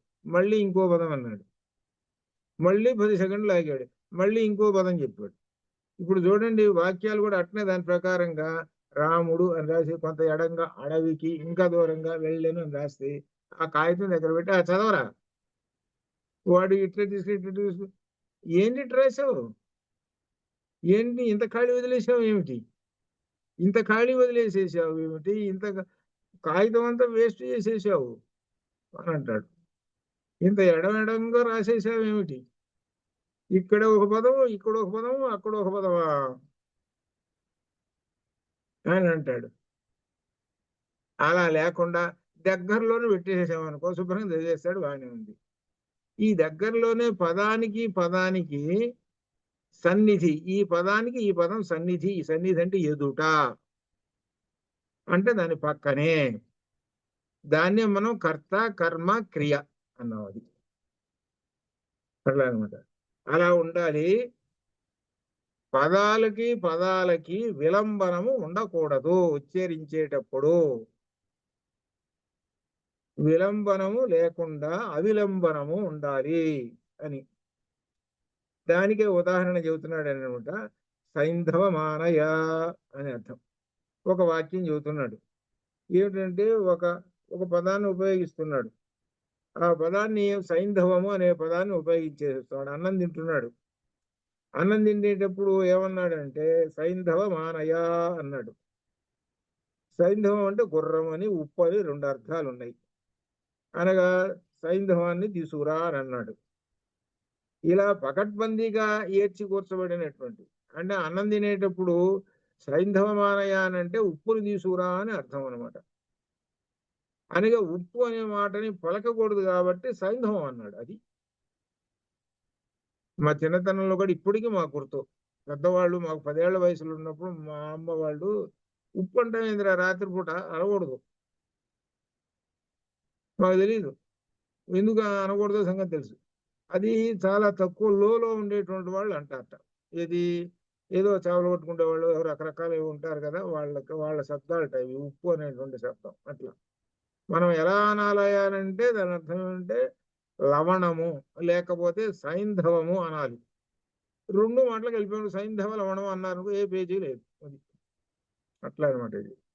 అందుకని ఇక్కడ అర్థం ఏం చెప్తుంది అనమాట, చివరికి ఉప్పు మనం తినేటువంటి ఉప్పుని తీసుకురా అని అర్థం అనమాట. అట్లా అనమాట. ఉప్పుని తీసుకురా అనేటువంటి దాన్ని ఒక పదం. ఏమిటంటే సన్నిధి, ఒకదానికి ఒకదానికి సంబంధం ఉండాలి అని చెబుతున్నాడు. ఇవి నానార్థాలు పదాలు ఉపయోగించేటప్పుడు ఆయా సందర్భాలను బట్టి ఉపయోగించండి అని చెబుతున్నాడు. ఆయా సందర్భాలను బట్టి ఉపయోగించండి అన్నారు. అది అనమాట. అట్లా అనమాట అని ఇప్పుడు 3 లక్షణాలు చెప్పాడు. ఆకాంక్ష, యోగ్యత, సన్నిధి అని చెప్పాడు.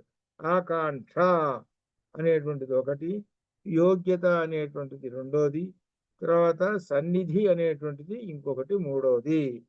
ఈ 3 లక్షణాలు ఉంటే అది వాక్యము అని చెప్పాడు. అని చెబుతూ ఆకాంక్షాదిరహితం వాక్యన్న ప్రమాణం. ఆకాంక్ష లేకపోతే అది వాక్యం కాదు అని చెప్పాడు. ఆకాంక్ష లేకపోతే అది వాక్యమే కాదు అన్నాడు. ఆకాంక్ష అంటే అర్థం ఏమిటి? మనం తెలుసుకున్నటువంటి మాటలే. రాముడు అడవికి వెళ్ళాను అనేటువంటి ఒక మాట మనం పట్టుకున్నప్పుడు, వాక్యం పెట్టుకున్నప్పుడు దానిలో ఆకాంక్ష ఉన్నది. ఆకాంక్ష అనేటువంటి దానికి ఏంటి?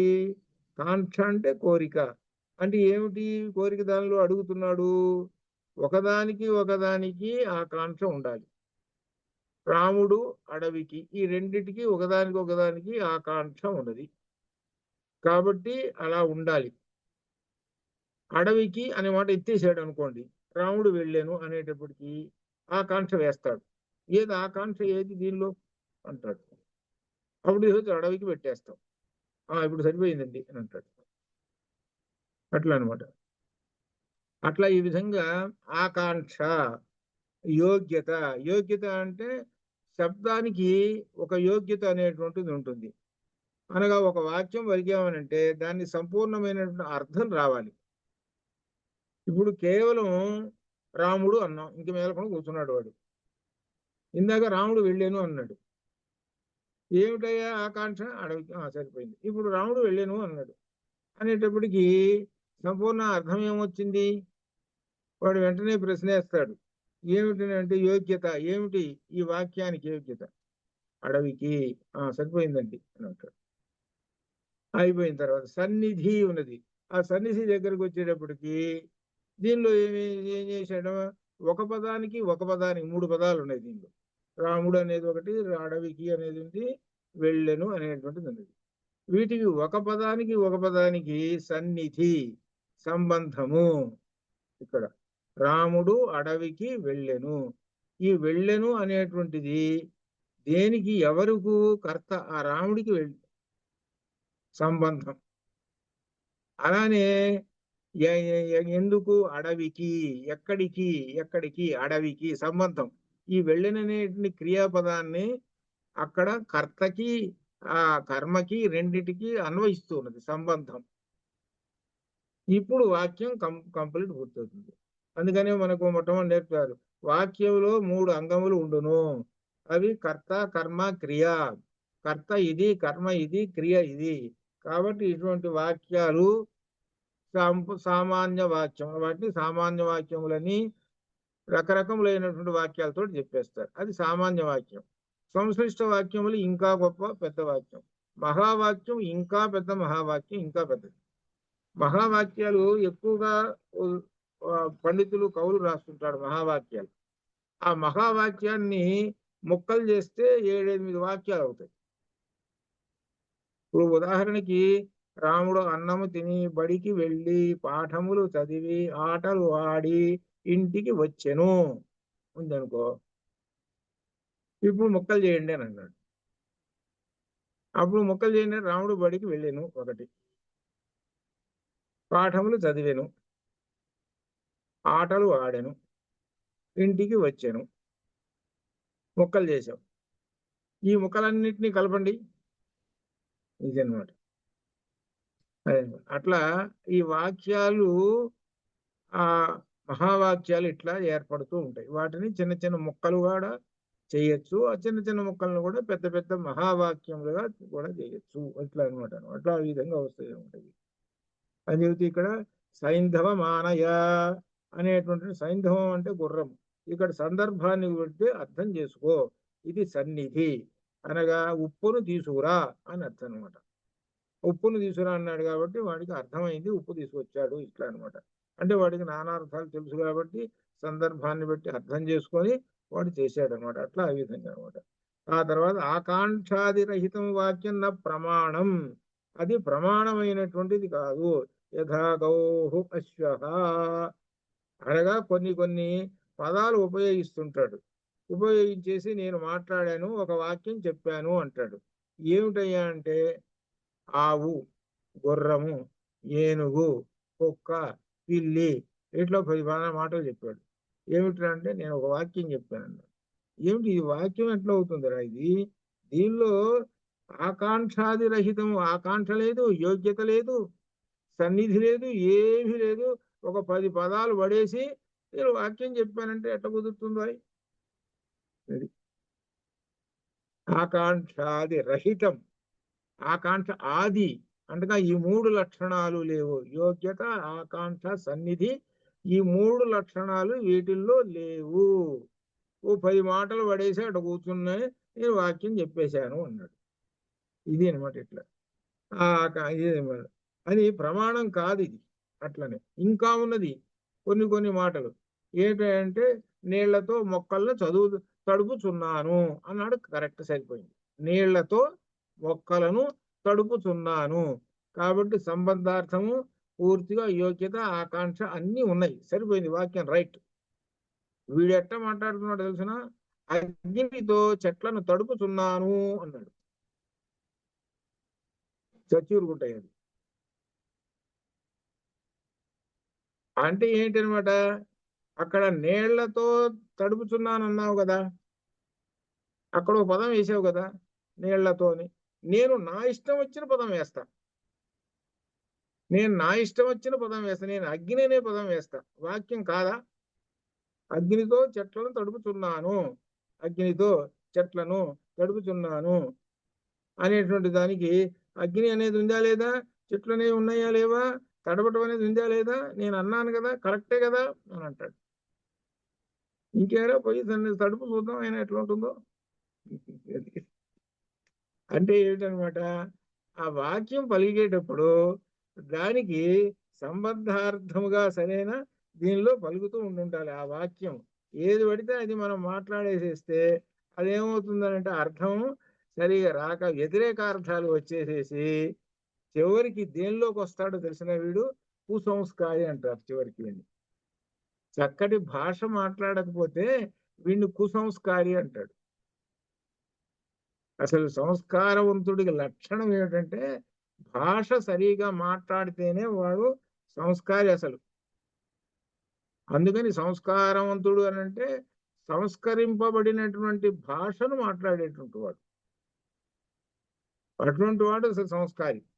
కాబట్టి అగ్నితో తడపడం అనేది అసలు లేనే లేదయ్యా, ఇది అసలు. అలాగే ఇంకా విశేషంగా గంటకు మాట మాట్లాడితే ఎట్లా? గామ్ అన్నాడు, కూర్చున్నాడు మేలకుండా. గామ్ అన్నాడు. గామ్ అంటే అర్థం ఏంటి? ఒక అర్థం ఆవు, ఇంకొక అర్థం భూమి. వీడికి అర్థం కాదు ఏంది, వాడు మేలకుండా కూర్చున్నాడు. గామ్ అన్నాడు. ఒక అర్థమే భూమి వస్తుంది, ఒక అర్థమే ఆవు వస్తుంది. ఏం చేయాలి ఇప్పుడు? ఇంకా కాసేపటికి అన్నాడు ఆనయా అన్నాడు. తెమ్ము అన్నాడు. అయ్యా నేను భూమిని తెచ్చేదా ఆవుని తెచ్చేదా?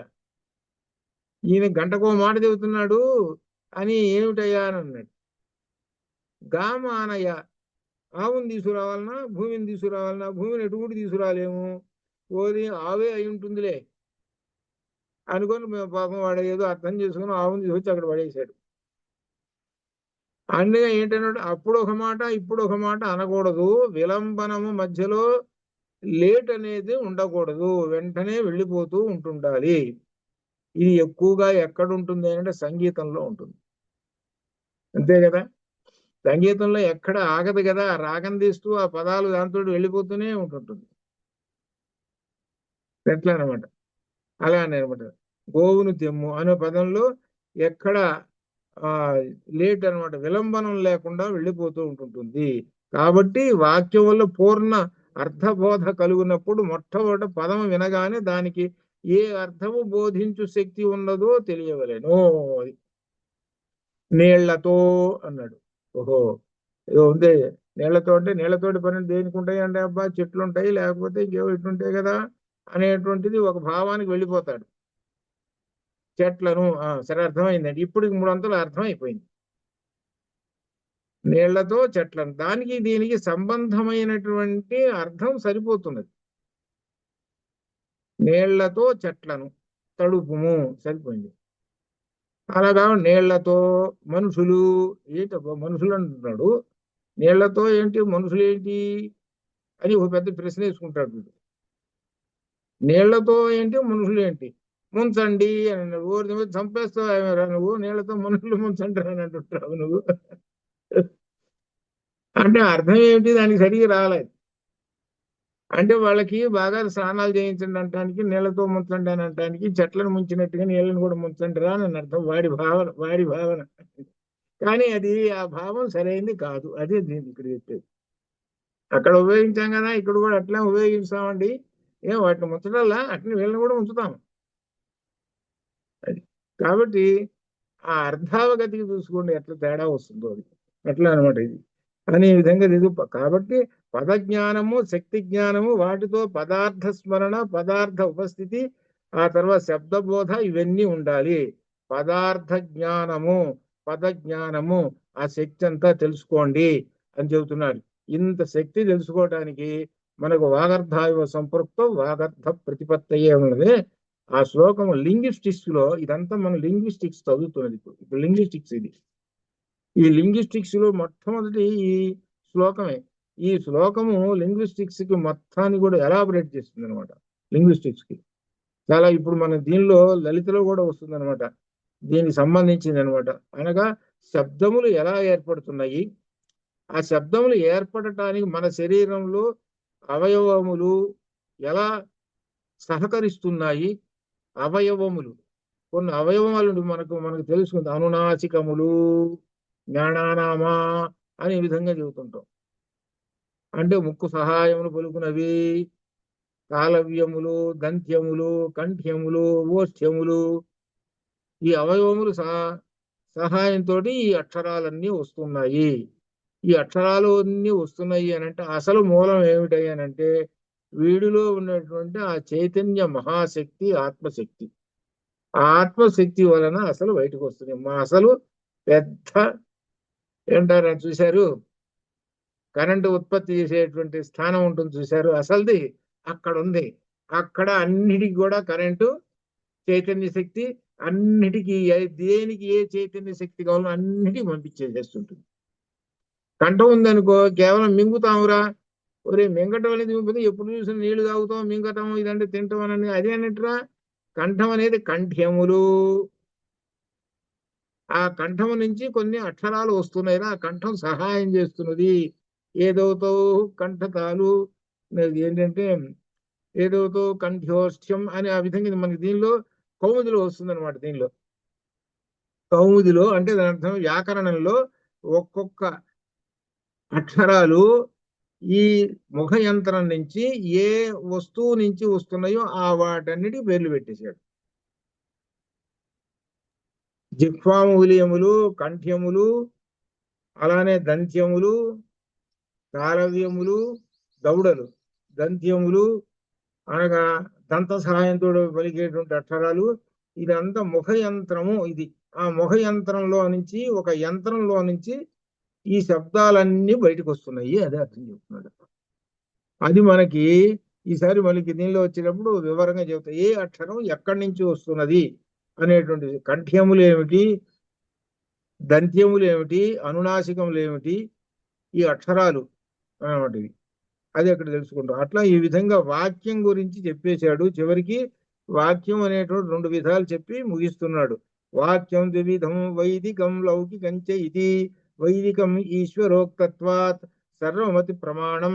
లౌకికం తు అప్రోక్త ఆప్తోక్త ఆప్త వాక్యం ఆప్తోక్తం ఆప్త వక్తం. అక్కడ విడదీస్తే ఆప్తుని యొక్క వక్తం, ఆప్తుడు చెప్పినటువంటి మాట అనగా ఒక సత్యవాక్యాన్ని చెబుతుంటాడు ఆప్తుడు. అదేనమాట ఇది. అన్యద ప్రమాణం ఇక్కడ చెబుతున్నాడు. రెండు విధాలు వాక్యాలు. ఒకటి వైదిక వాక్యము అనగా వేద సంబంధమైనటువంటి వాక్యములు. రెండవది లౌకిక వాక్యములు అనగా మనం మాట్లాడుకునేటువంటి లౌకిక వాక్యాలు. అయితే వైదికమైనటువంటి మాత్రము ఈశ్వరోక్తత్వ సర్వమది ప్రమాణం. ఈశ్వరుని వలన వచ్చినటువంటివి. అవి మనం తయారు చేసేది కాదు. ఈ లౌకికమైనటువంటివన్నీ మనం తయారు చేస్తుంటాం. లౌకికమైనటువంటివి వేదం మనం తయారు చేసామా? తయారు చేయలేదు.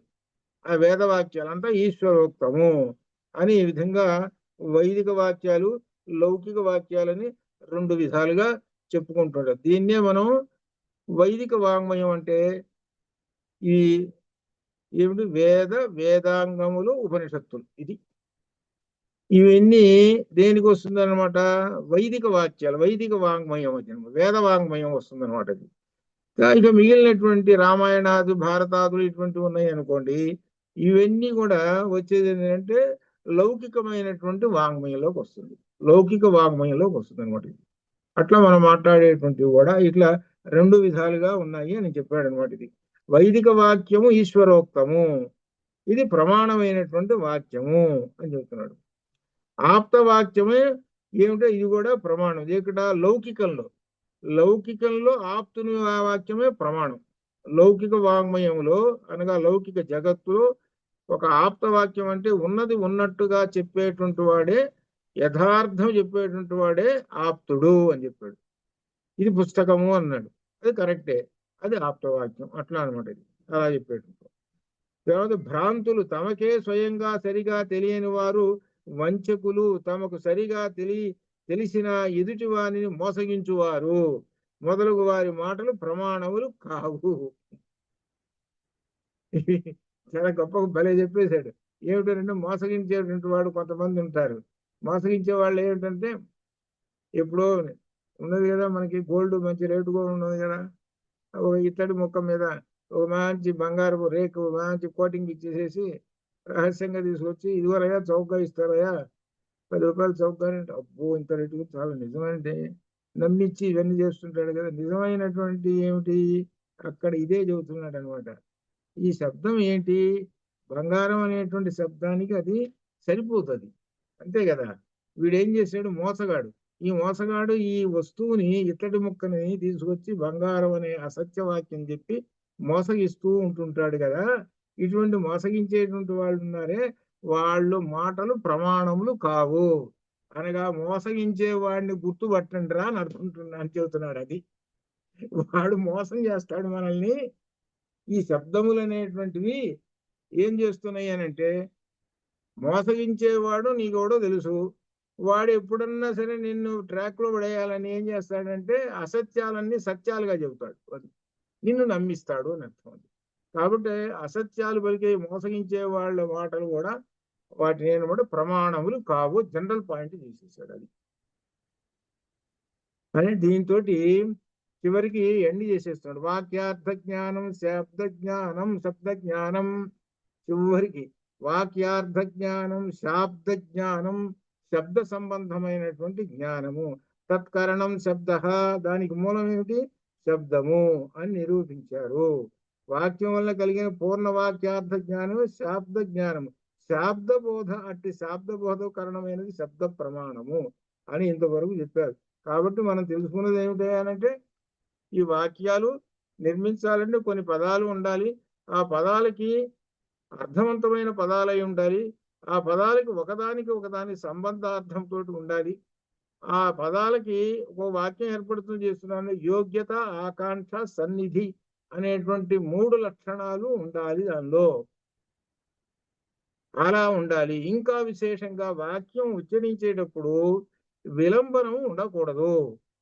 విలంబనం లేకుండా ఉచ్చరించినప్పుడే ఆ సంపూర్ణ భావం కలుగుతుంటుంది. ఇవి లక్షణాలు చెబుతూ చివరికి మోసగాడు అసత్యమైనటువంటి మాటల్ని, శబ్దాలను ఉపయోగిస్తుంటాడు. సత్యమైనటువంటి వాటిని సత్యం చెప్పకుండా వాటన్నిటిని మరుగుపరిచేసేసి అసత్యమైన శబ్దాలను ఉపయోగిస్తాడు. అవి ప్రమాణములు కావు అది చెబుతున్నాడు. అవి ప్రమాణములు కావు. అవి ఆ విషయంలో జాగ్రత్త పడాలి. ఎందుకంటే శబ్దమే కదా నువ్వు అనుకుంటావు. మోసగాడు వాడు. ఇది అమృతం అండి తీయగా ఉంటుందండి అంటాడు. దానిలో ఏం కలిపాడో తెలియదు. మరి అమృతం అని తీయగా ఉన్నది అంటే అందరూ అనుకుంటారు కదా మరి. కానీ వాడు మోసగాడని సంగతి తెలుసు కదా. ఆ శబ్దాన్ని అక్కడ ఉపయోగించాడు వాడు. అక్కడ ఆ శబ్దం మనల్ని మోసగిస్తుంది వాడి వలన.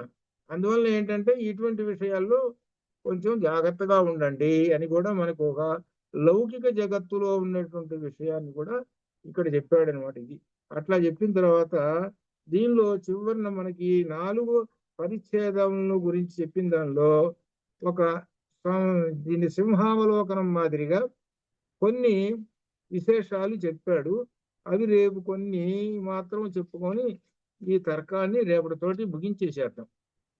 ఈ 4 వీటిల్లో చెప్పినటువంటి అవశిష్ట పరిచ్ఛేదము అనేటువంటి విషయంలో కొన్ని పాయింట్లు, కొన్ని విశేషాలు అనగా ఏమిటనమాట, మిథ్యా జ్ఞానం. ఇది ముఖ్యంగా కావాలి కూడా. ఎందుకంటే మనకు దీనిలో కూడా బ్రహ్మసూత్ర భాష్యం వీటిల్లో కూడా ఉంటుంది. ఏమిటంటే ముత్యపు చిప్పలో తెలుపు చూసి ఇది నిజమేరా వెండి అనుకుంటుంటాడు. ఇట్లా అనమాట. ఈ విషయాలు మనం రేపు అధ్యయనం చేద్దాము. అంతవరకు శుభం భూయాత్. ఓం పూర్ణమదః పూర్ణమిదం పూర్ణాత్ పూర్ణముదచ్యతే పూర్ణస్య పూర్ణమాదాయ పూర్ణమేవావశిష్యతే. అసతోమా సద్గమయ తమసోమా జ్యోతిర్గమయ మృత్యోర్మామృతంగమయ. ఓం శాంతి శాంతి శుభం భూయాత్. ఓం